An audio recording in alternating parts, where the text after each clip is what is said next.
Eu costumo usar TDD em situações muito específicas.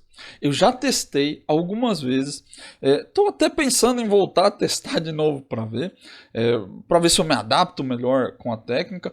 Não sou contra usar, admiro muito quem usa isso sempre no dia a dia, assim, mas eu não me adaptei bem.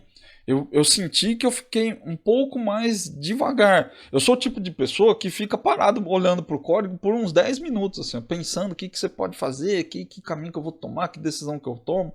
E depois eu sento lá e começo a escrever código. É o meu jeito de programar, é o meu estilo de programar. E você pode ter o seu diferente, que você olha, primeiro você escreve, para você talvez seja mais fácil ver o código pronto para poder raciocinar depois. Eu não vou julgar se isso está certo, se isso está errado. São estilos de programação diferentes.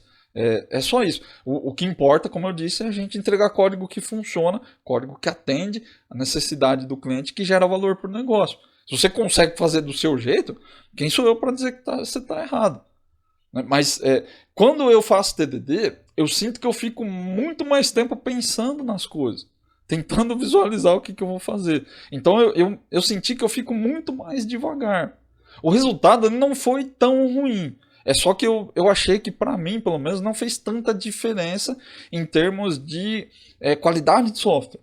Né? Em termos de deixar o código mais fácil de manter, de cumprir requisito. Eu acho que fazer teste de unidade depois, que é o que eu costumo fazer, para mim também funciona. Então, como que eu faço o teste hoje? Eu programo, eu verifico ali o que eu tenho que fazer, olho o requisito, faço o levantamento, e aí eu vou gerando o meu código. Depois que eu termino um método, eu já começo a fazer teste.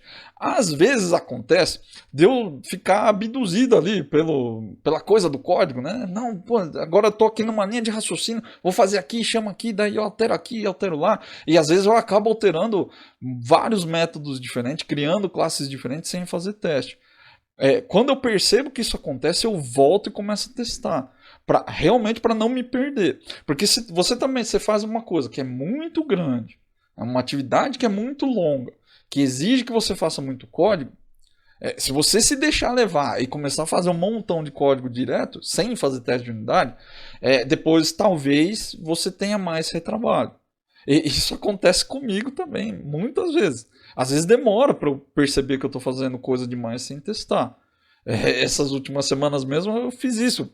Fiz uma base de código gigante lá, um monte de alteração, coisas que eu já estava na cabeça com o requisito aqui do lado olhando o que eu tinha que fazer.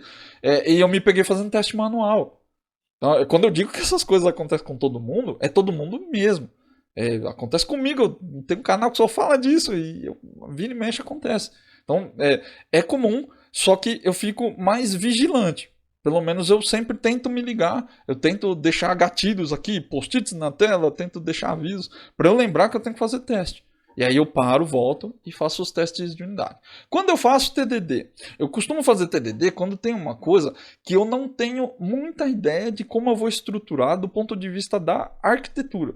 Então quando eu olho para uma solução e eu não sei exatamente como que eu vou mexer, se eu preciso, sei lá, modelar uma classe, ou se eu preciso jogar isso para uma outra camada, para um outro projeto, se eu vou usar um padrão, se eu não vou, aí eu geralmente eu aplico o TDD. Por quê? Porque com o TDD eu tenho o reforço de sempre fazer aquilo que precisa primeiro.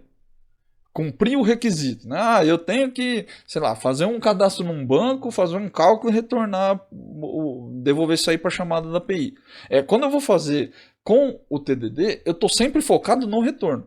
Então eu sei exatamente que eu tenho que fazer na minha cabeça, né? Eu já tenho mapeado os passos, só que eu vou pelo TDD para não sair codando sem fazer teste e sem fazer over-engineering, sem ficar pensando muito. Ah, não, aqui eu acho que eu vou usar o design pattern X porque eu acho que aqui reaproveita e tal. Muita gente fica viajando, assim, principalmente quem é mais técnico, né, que tem um pouco mais de conhecimento sobre arquitetura, que para pensar como que eu vou fazer. A gente desenha uma solução na cabeça e às vezes a gente olha alguma situação no dia a dia ali e vê que dá para usar um padrão X. E aí você fala assim, então eu vou usar isso aqui porque eu já sei que funciona. Às vezes não funciona. Às vezes você está viajando porque você leu, achou interessante e quer colocar em prática. Então tem que tomar cuidado para não ficar viajando muito na maionese ali e aplicar as coisas quando precisa nos lugares certos. E eu acho que para mim o TDD ajuda muito nesse sentido. Eu consigo focar melhor em atender primeiro o requisito para depois fazer a engenharia. Porque daí, como eu já tenho o requisito atendido e eu tenho o teste, eu consigo fazer o refactor ali, fazer a alteração de estrutura, sabendo que está tudo funcionando. Então, para mim, funciona legal.